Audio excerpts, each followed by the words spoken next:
Okay, so we're going to continue and we're going to do a quick tutorial on how to read the periodic table. So I just took the liberty to copy what I have down from periodic table, and remember we picked out boron here and boron right here. This particular tile has a couple of numbers and symbols, so I copied that down. I just used a little post-it note. So you have your square and you have a number, a letter, and a number. So this particular number right here that you would find, this is what we call the atomic number. So keep my camera going here. So it's called the atomic number. Okay. And you could see the atomic number is 5. What that means is it tells you the number of protons. So 5, just use number color here, is the number of protons. So protons are the positive charges in an atom, number of protons. So if you have 5 protons, it also tells you that you also have 5 electrons. So it also tells you the number of electrons. That's the symbol for electrons.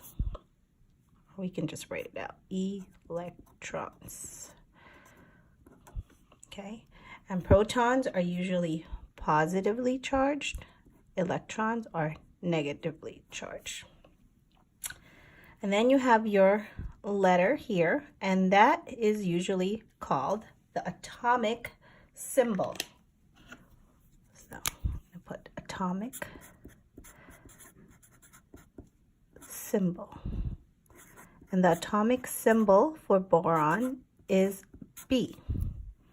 Okay, then you have the atomic name that you saw earlier, and that was right under here, and that's boron. So the atomic name is boron, but the atomic symbol is B.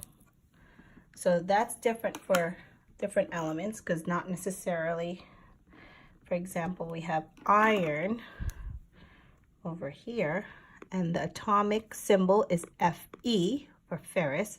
It's a Latin name, but the atomic name is iron. So this number here, 26, would be, like I said, the number of protons, which is also the number of electrons. So you have 26 protons for iron. Okay, so let's go back to our original sample. You have the atomic number, atomic symbol, atomic name, which is boron, and this number right here, 10.81, is the atomic weight. So an atom does have a weight, and what gives it weight is, or are, protons and neutrons. So it gives it protons and neutrons.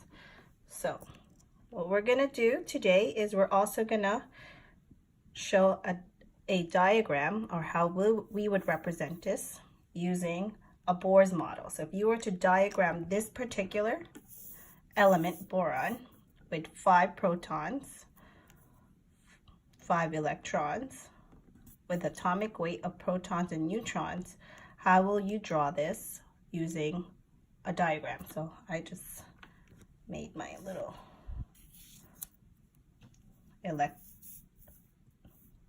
atom here. So this is going to represent my atom. And how will we make our atom is we will place the protons in the center of the atom. So here we will represent this pink. Protons will be in the center. Get my camera still.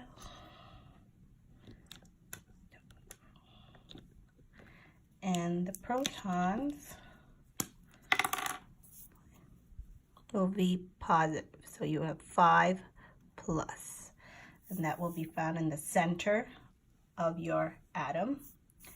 And now we will put the number of neutrons. To find out the number of neutrons, what we will do is we would just round up this number, 10.81, to 11, and subtract the number of protons from that, and that will give us the number of neutrons. So here we have 11 minus 5, which gives us 6. So going back to our model, in the center of our atom, you have your protons and your neutrons located, and you have 6 neutrons, and you represent that with a letter N for neutron.